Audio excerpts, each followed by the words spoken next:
दोस्तों नमस्कार। इस महीने के आखिरी में और अक्टूबर की 5 तारीख को 2 राज्यों में मतदान होना है, विधानसभा का चुनाव है। एक जम्मू कश्मीर है और दूसरा हरियाणा।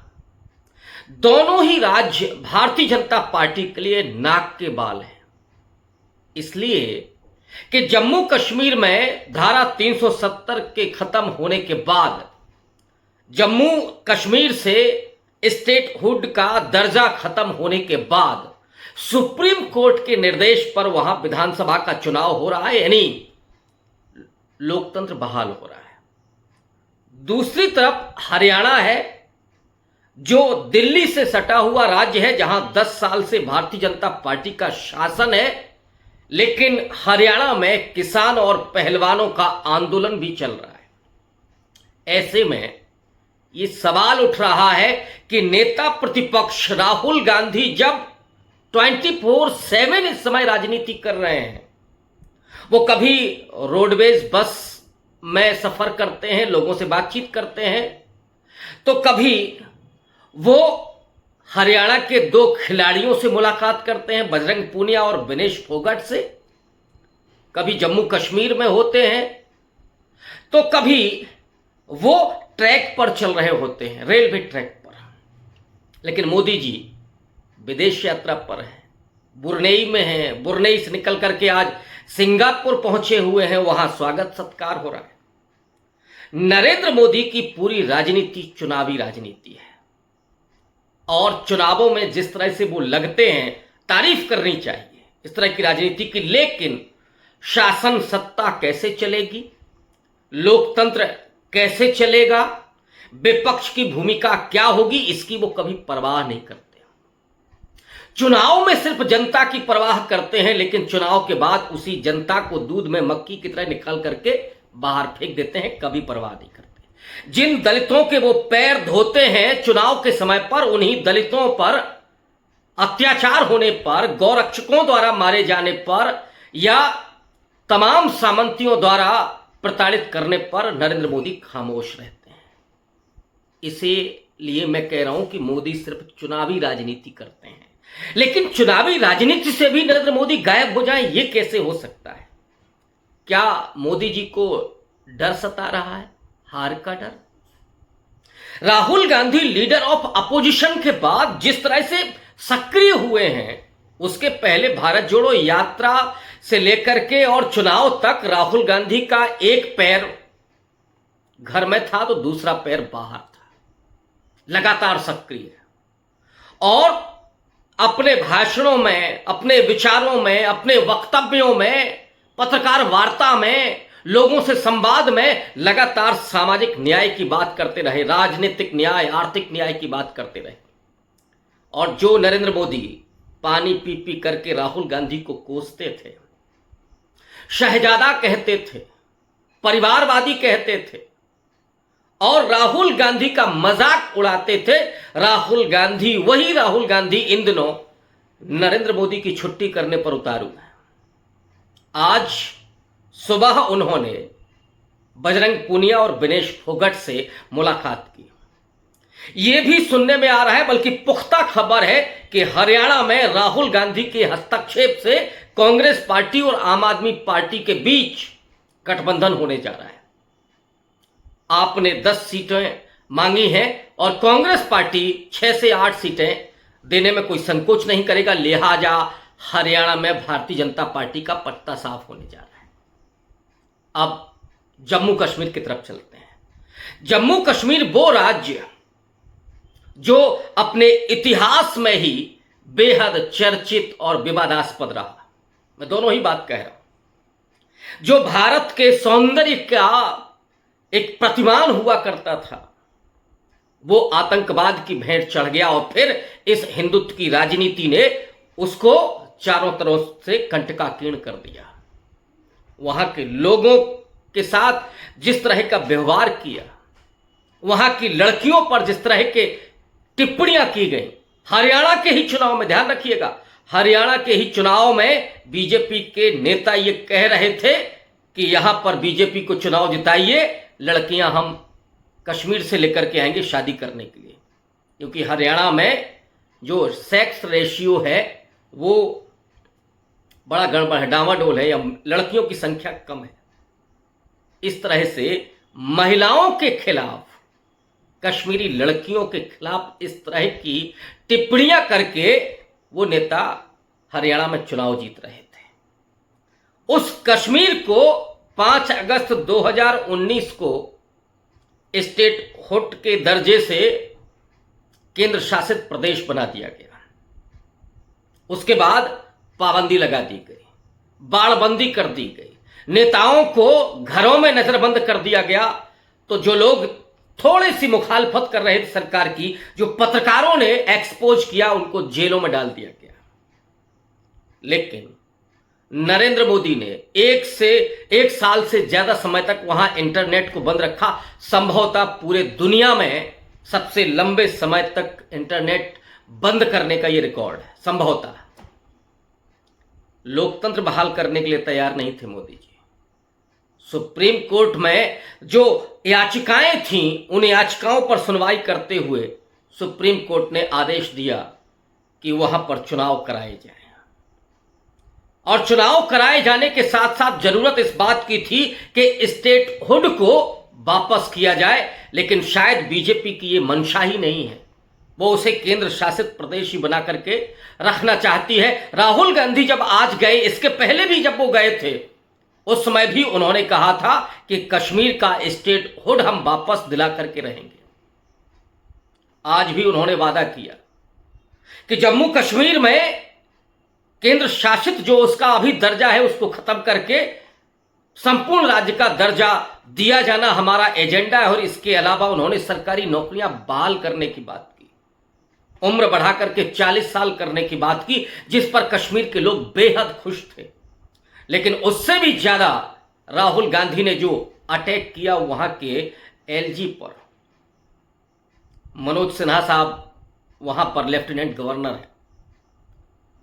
राहुल गांधी को नरेंद्र मोदी शहजादा कहा करते थे, लेकिन राहुल गांधी ने कहा कि ये जो एलजी बैठे हुए हैं, ये एलजी असल में राजा हैं, राजाओं की तरह काम कर रहे हैं। और इस प्रदेश के, इस कश्मीर के संसाधन कुछ लोगों के हाथ में दिए जा रहे हैं। धारा 370 खत्म करते समय क्या तर्क दिए गए थे कि वहां लोग जाकर के जमीनें खरीद पाएंगे, लोग वहां जाकर के बच सकेंगे। लेकिन तथ्य यह है कि वहां कोई सामान्य व्यक्ति जाकर के जमीन नहीं खरीद सका है, किसी ने नहीं खरीदी। अंबानी और अडानी ने शायद वहां पर जमीनें खरीदी हैं। तो वो कश्मीर में भी नरेंद्र मोदी के मित्र जाकर के वहां व्यवसाय कर सकें, वहां से धन उगाही कर सकें, वहां से लाभ कमा सकें, इसके लिए जम्मू कश्मीर का जो स्टेटहुड था वो छीना गया था। राहुल गांधी ने वहीं से अमित शाह पर भी करारा प्रहार किया। उन्होंने कहा कि इस देश को 2-4 पूंजीपतियों के हवाले किया जा रहा है, और ऐसे ऐसे लोग पदों पर पहुंच रहे हैं कि जिन्हें कोई जानकारी ही नहीं है।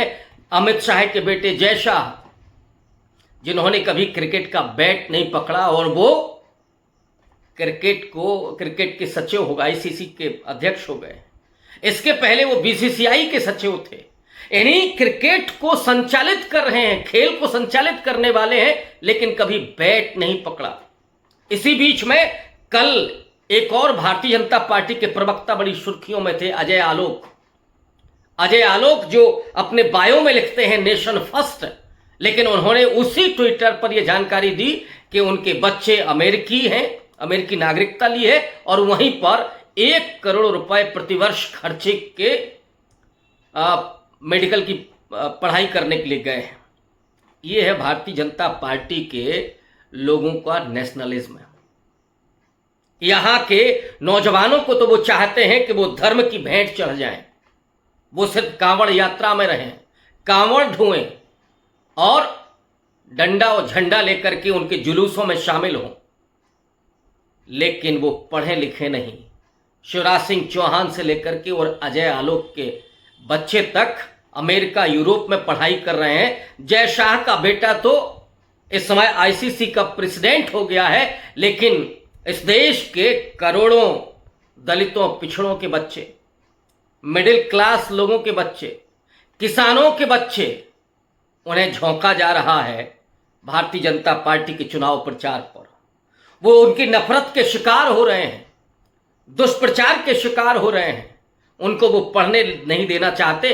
राहुल गांधी उसी की बात कर रहे थे कि ये जो नरेंद्र मोदी की सियासत है, ये जो नरेंद्र मोदी की सत्ता है, उसमें पूरा राजाओं का काम चल रहा है, राजाओं की हुक्म चल रही है और चंद लोगों के हाथ में इस देश के संसाधन पहुंच रहे हैं, चंद लोगों के हाथ में इस देश की सत्ता की बागडोर है। जरूरत इस बात की है कि कश्मीर में भी स्टेटहुड बहाल हो। ये राहुल गांधी जब कल रेल की पटरी पर दौड़ रहे थे, चल रहे थे, देख रहे थे, लोगों से बातचीत कर रहे थे, उन कर्मचारियों से जिनके पांव छलनी होते, समझने की कोशिश कर रहे थे। यही राहुल गांधी जब रामचेत से मिले थे, जूता सिलने का प्रयास किया था, मशीन भिजवाई थी और कल सामान भी भिजवाया। और राहुल गांधी ये चाहते हैं कि इस देश का जो कारीगर तबका है, जो शिल्पकार है, वो सिर्फ सेवा ही नहीं करेगा, उसके सेवा का सिर्फ छोटा सा मूल्य ही नहीं होगा, बल्कि वो भी क्यों नहीं अपनी कारीगरी को बड़े उद्योग धंधे में तब्दील कर सकता है। अगर वही रामचेत बड़ा व्यवसाय करेंगे तो उनके हाथ में भी वो संपदा आ सकेगी, बड़ा मुकाम हासिल कर सकेंगे। तो उस शिल्प का बड़े पैमाने पर इस्तेमाल करना, उसको सम्मान देना और उसके जरिए उनकी आर्थिक स्थिति को मजबूत करने, ये सपना है राहुल गांधी का। और इसीलिए वो बार बार सोशल जस्टिस की बात कर रहे हैं, इकोनॉमिक जस्टिस की बात कर रहे हैं। और जो दुश्चिंताएं इस देश में हैं, चाहे वो जम्मू कश्मीर हो या मणिपुर हो, दक्षिण भारत का चाहे कर्नाटक हो या केरल हो, इन तमाम राज्यों में जो अनरेस्ट है, जो सांप्रदायिक वैमनस्य पैदा किया गया। हरियाणा में क्या हुआ? जो सांप्रदायिक वैमनस्य पैदा किया गया था, उग्र हिंदुत्व जो पैदा किया गया था, और जो गौरक्षक थे, स्वयंभू गौरक्षक, उनको बेलगाम छोड़ा गया था, जो अवैध असलहों से लोगों को मार रहे थे। एक लिंचिंग कुछ दिनों पहले ही हुई थी और उस समय हरियाणा के मुख्यमंत्री नायब सिंह सैनी ये कहते हैं कि गाय यहां के लोगों के लिए बेहद संवेदनशील है और लोगों को नहीं रोका जा सकता। लेकिन उन्हीं स्वयंभू गोरक्षकों का जब शिकार आर्यन मिश्रा होता है, ये मान करके ये एक गलत खबर पर कि वो गो तस्कर है, ये जान करके उसको गोली मार दी जाती है। इस देश में आखिर चल क्या रहा है? किसी को भी गो तस्कर बता करके गोली मार देना ये कानून है कि नहीं है? संविधान किसके लिए है? दरअसल यही मनुस्मृति का राज है, यही आतंक का राज कायम करके इस देश के गरीबों, अल्पसंख्यकों, मुसलमानों, ईसाइयों, दलितों और पिछड़ों को हाशिए पर पहुंचा देने की कवायद है। और कुछ पिछड़ों को इसमें, इस खराब में शामिल कर लेना, उन्हें इसमें शामिल करके कुछ पैसे वैसे उनको जो मिलते हैं, उसके जरिए वो जो पूरी नफरत है, वो जो पूरी हिंसा है, वो गुबार वहां पर निकल रहा है, गुमराह किया जा रहा है उन लोगों को।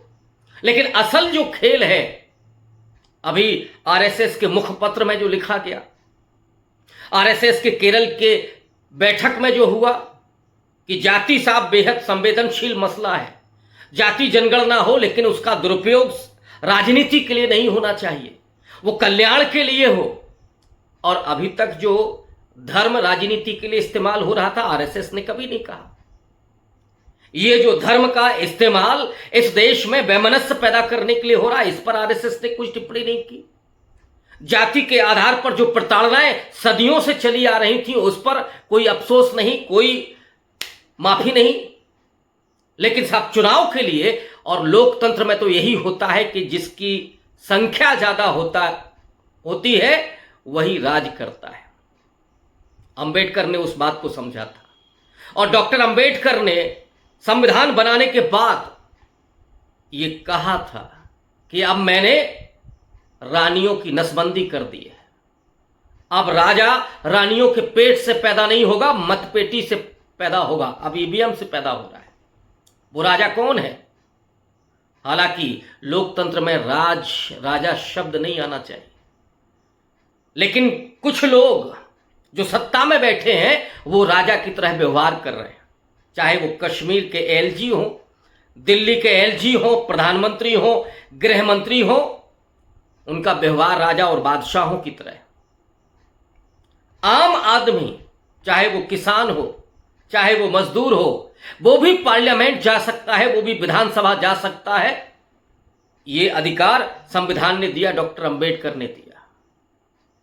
और वो अधिकार सबसे बड़ा, वोटिंग राइट, चाहे वो अंबानी और अडानी हो या कोई रिक्शा वाला, सब एक ही पंक्ति में खड़े होकर के वोट डालेंगे और हर व्यक्ति के वोट का मूल्य भी एक ही होगा।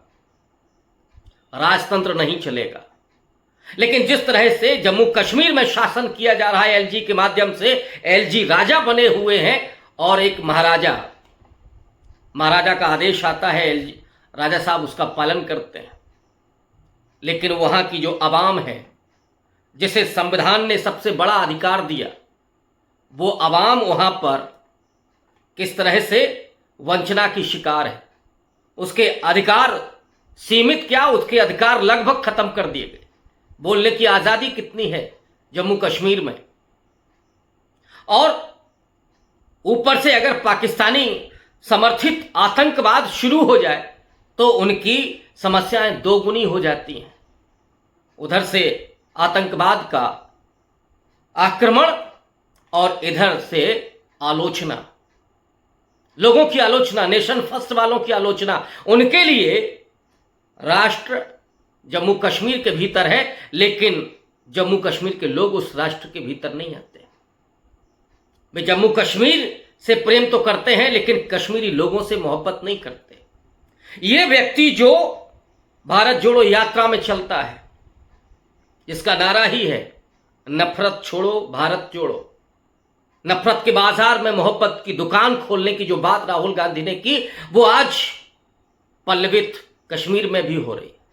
लोगों की उम्मीद जिस तरह से उमड़ रही है, लोग जिस तरीके से राहुल गांधी की सभाओं में जा रहे हैं, और इधर नरेंद्र मोदी गायब हैं।